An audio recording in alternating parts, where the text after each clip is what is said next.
बहुजन सम्राट मान्यवर काशीराम जी को नमन करते हुए आजाद समाज पार्टी के राष्ट्रीय अध्यक्ष मेरे बड़े भाई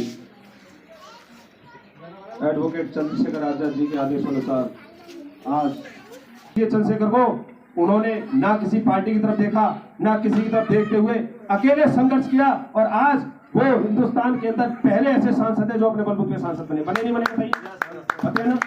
आप इस बात को ध्यान रखेंगे और बताओ मुझे जिंदे मरे मरे उसे भी कहोगे अरे हम तो जिंदा है, 40 आदमी लेके साथ चलेंगे, उस व्यक्ति के साथ ले चलेंगे तो हमारे लिए लाठियां खाता है।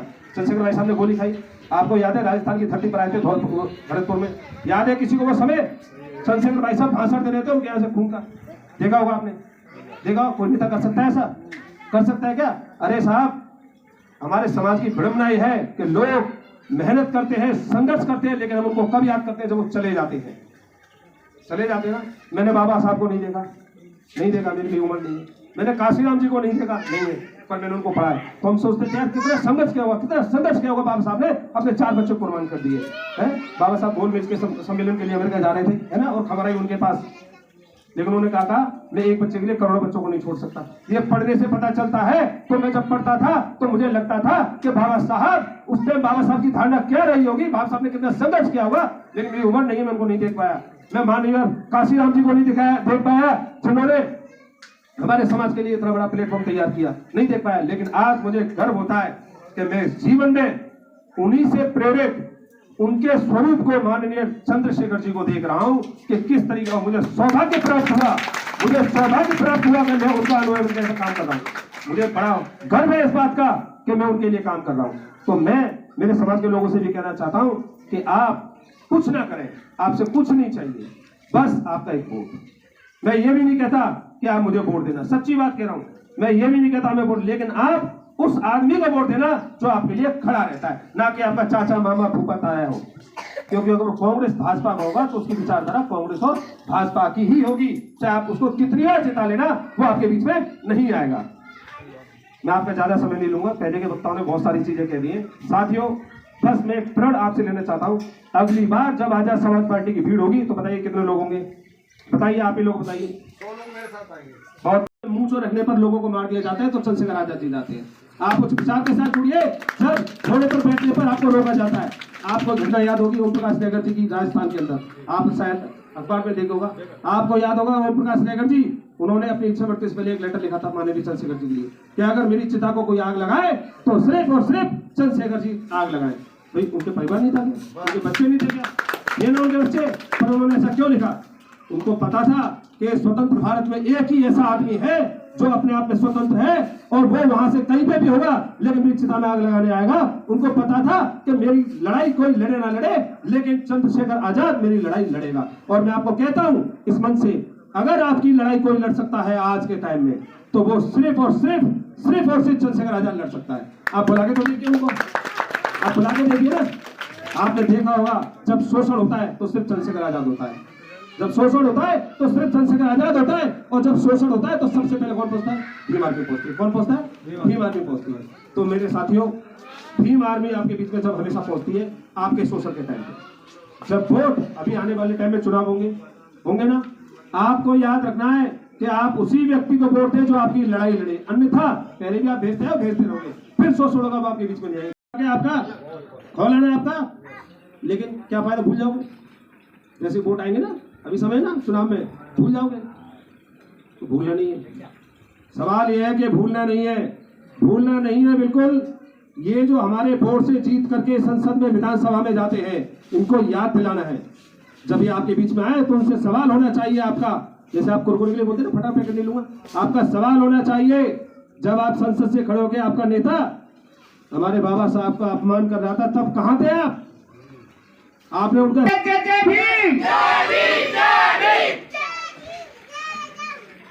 आज के देश के हालात क्या है, समाज के हालात क्या है,